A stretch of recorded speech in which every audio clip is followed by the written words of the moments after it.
इस वीडियो में हम जानेंगे कि बीएसएनएल सिम कार्ड और टेलीकॉम कंपनी इतनी बड़ी हानि में क्यों चल रही है। हम बीएसएनएल की वर्तमान स्थिति, उनकी समस्याएं और इस स्थिति से बाहर निकलने के उनके प्रयासों पर चर्चा करेंगे। क्या आप जानते हैं कि बीएसएनएल, जो कभी भारत की सबसे बड़ी टेलीकॉम कंपनी थी, आज इतने बड़े नुकसान में क्यों है? यह कहानी सिर्फ एक कंपनी की नहीं, बल्कि भारतीय टेलीकॉम इंडस्ट्री की बदलती सच्चाई को भी बयां करती है। जानिए कैसे सरकारी नीतियों, बढ़ती प्रतियोगिता और तकनीकी चुनौतियों ने इस दिग्गज कंपनी को मुश्किल में डाल दिया है। चलिए जानते हैं, आखिर नंबर 1 कंपनी आज इतने रुपये के कर्ज में कैसे आ गई। दरअसल अक्टूबर 2002 में बीएसएनएल मोबाइल सेवा को लॉन्च किया गया था। उसके लॉन्च होने के कुल 1.5-2 सालों में भारत की नंबर 1 मोबाइल सेवा बनने वाली बीएसएनएल पर करीब 20,000 करोड़ रुपए का कर्ज है। एक समय में यह कंपनी देश में सबकी पसंद थी और जब यह शुरू हुई थी तब इसका कोई प्रतिद्वंदी नहीं था। जैसे जैसे समय गुजरा, इन 20 सालों में बाजार और नई निजी कंपनियां ने दस्तक दी। लोग जियो, एयरटेल और वोडाफोन जैसे ऑपरेटर्स की तरफ भागने लगे हैं और इसका अंदाजा इस बात से लगाया जा सकता है कि पिछले 3-4 सालों में ही जियो ने 40 करोड़ डीडीएच से ज्यादा ग्राहक बना लिए हैं। ईस्ट इंडिया कंपनी ने 1851 में की थी टेलीग्राफ की शुरुआत। Pan India telecom operator BSNL पहले 100% सरकारी स्वामित्व वाली टेलीकॉम ऑपरेटर कंपनी थी, जिसे 15 सितंबर 2000 को शुरू किया गया था। हालांकि इतिहास में जाएंगे तो पता चलेगा कि 19वीं शताब्दी में ब्रिटिश काल के दौरान यह पहली टेलीग्राफ लाइन थी जो 1851 में स्थापित हुई थी। 1854 में जनता ने टेलीग्राफ सेवाओं का उपयोग करना शुरू किया।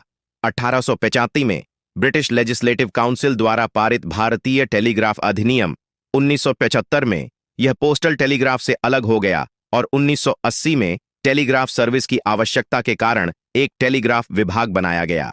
इसके बाद भारत सरकार ने अक्टूबर 2000 में एक कॉरपोरेशन में टेलीकॉम और टेलीग्राफ सर्विस को बनाया और इसका नाम भारत संचार निगम लिमिटेड रखा। पीएसयू ने भारत में बीएसएनएल टेलीग्राफ सेवाएं चलाई हैं। टेलीग्राम सेवाओं को जुलाई 2015 में बंद कर दिया गया था।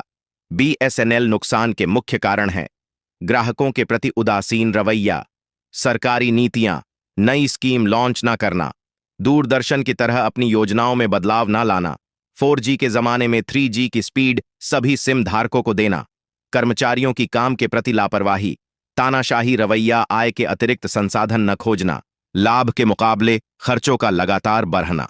2017 में 4G कनेक्टिविटी लॉन्च करने को तैयार बीएसएनएल आज तक अपने सिम धारकों को 4G कनेक्टिविटी नहीं दे पाई, जिससे उसके ग्राहक दूसरी कंपनियों में चले गए। लंबे समय तक घाटे में रही दूरसंचार कंपनी बीएसएनएल में सुधार की कोशिश की जा रही है। सरकार ने इसकी सर्विस में सुधार करने का एक जबरदस्त प्लान बनाया है। जल्द ही कंपनी की 4G और 5G सेवा भी शुरू हो जाएगी। जल्द लॉन्च होंगी 4G और 5G। संचार मंत्री ने कहा कि समय बदल गया है।